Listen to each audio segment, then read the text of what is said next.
Hello friends, அஸ்ஸலாமு அலைக்கும். எப்படி இருக்கீங்க?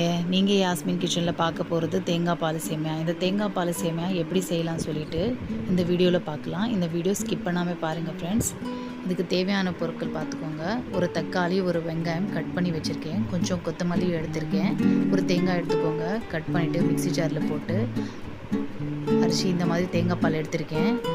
குக் பண்ணுறது ஸ்டார்ட் பண்ணலாம். ஒரு கடாய் வச்சுக்கோங்க, 2 டேபிள் ஸ்பூன் ஆயில் போட்டுக்கோங்க. அதுலேயே ஏலக்காய், பட்டை, லவங்காய் போட்டு அப்புறம் வெங்காயம் போட்டுக்கோங்க, ஃப்ரை பண்ணிக்கோங்க. ப்ரௌன் கலர் வந்த உடனே ஜிஞ்சர் கார்லிக் பேஸ்ட் போட்டு அப்புறம் தக்காளியும் கொத்தமல்லியும் ஆட் பண்ணிக்கோங்க. அப்புறம் தேவையான சால்ட்டு போட்டுக்கோங்க. நல்லா மிக்ஸ் பண்ணிவிட்டு இந்த தேங்காய் பாலை ஆட் பண்ணிக்கலாம். தேங்காய் பாலை ஆட் பண்ண உடனே கொதி வரும். கொதி வந்த அப்புறமா இந்த சேமியா ஆட் பண்ணிக்கலாம். இந்த சேமியா ஆட் பண்ணிவிட்டு சிம்மில் வச்சுக்கோங்க ஃப்ரெண்ட்ஸ். அப்புறம் நான் சைடில் ஒரு 2 முட்டை எடுத்திருக்கேன்.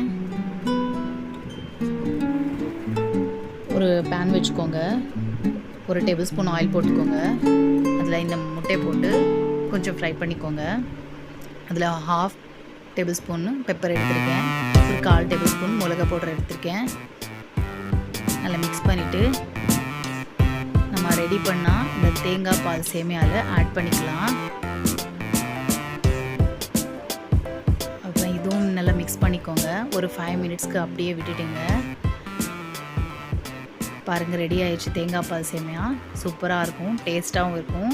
நான் முதலியே சொல்லியிருக்கேன், தேங்காய் பால் ரொம்ப ஹெல்தி, நல்லாயிருக்கும். ட்ரை பண்ணி பாருங்கள் ஃப்ரெண்ட்ஸ். பிடிச்சிருந்த இந்த வீடியோ லைக் பண்ணுங்கள், கமெண்ட் பண்ணுங்கள், ஷேர் பண்ணுங்கள், சப்ஸ்கிரைப் பண்ணிக்கோங்க ஃப்ரெண்ட்ஸ். தேங்க்யூ ஃப்ரெண்ட்ஸ், பாய்.